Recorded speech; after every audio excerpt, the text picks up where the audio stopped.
Midnight in Boston, March 18, 1990. The city is thick with the scent of rain and stale beer as the St. Patrick's Day festivities wind down. Inside the Isabella Stewart Gardner Museum, a Venetian-style palace tucked away from the modern world, two young security guards are on duty. One of them is Rick Abath, a self-described hippie who occasionally played in a rock band. At 1:24 a.m., the buzzer at the side entrance pierces the silence. Two men in Boston police uniforms are standing there. They claim they are responding to a disturbance in the courtyard. Abath, violating protocol, lets them in. This is the moment the door to history swings open for the last time. Within seconds, the atmosphere shifts from routine to terrifying. One of the officers looks at Abath and says, "You look familiar. I think we have a warrant for your arrest." As Abath steps from behind his desk, he is spun around and handcuffed. His partner is summoned and met with the same fate. "This is a robbery," the intruders declare. They lead the guards to the basement, wrapping their heads, hands, and feet in rolls of silver duct tape. They are secured to a boiler pipe and a workbench.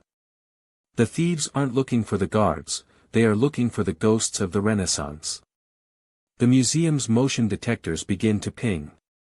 For the next 81 minutes, the intruders move through the darkened galleries with a chilling, yet amateurish, confidence.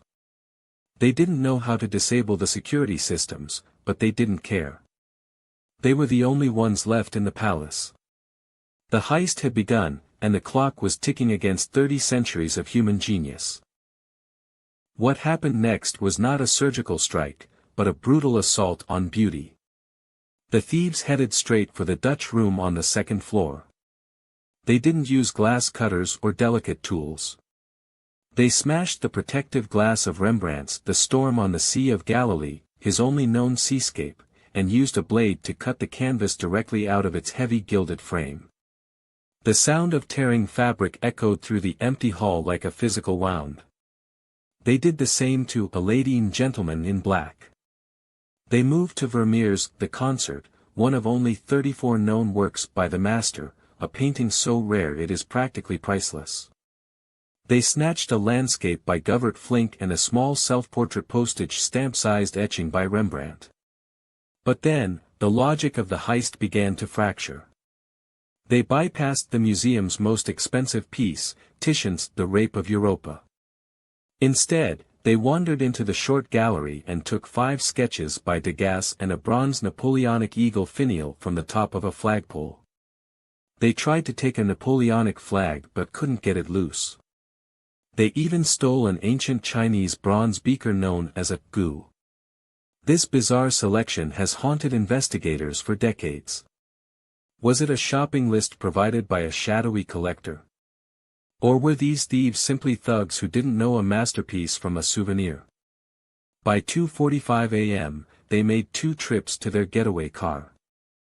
They stopped by the security desk, took the surveillance tapes and the hard copy printouts from the motion detectors, and vanished into the Boston night.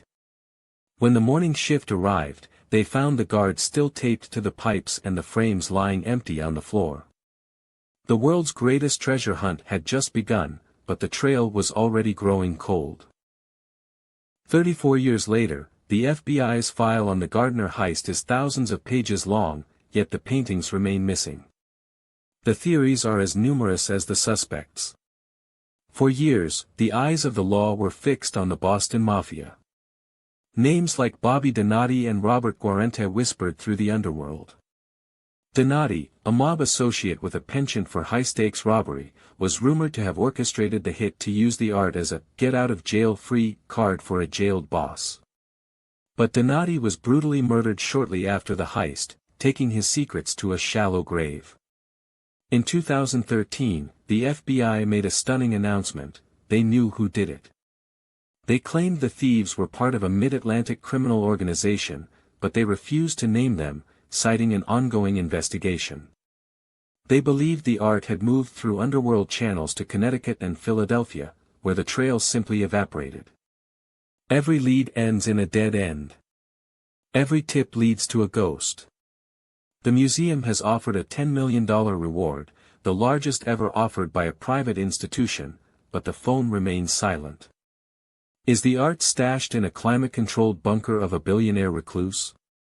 Or is it rotting in a damp basement in South Boston, destroyed by the very people who thought they could profit from it? Some believe the paintings were burned to destroy evidence. Others believe they are the ultimate currency in a global black market. As long as those empty frames hang in the Gardner Museum, they serve as a taunting reminder that some secrets are too big to stay buried forever. But the truth is out there, hidden in the one place no one has thought to look. And the connection to the Italian mob might be deeper and more dangerous than anyone dared to imagine.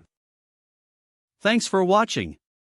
If you enjoyed this journey, subscribe to Facts with Fire for mind-blowing revelations every single day.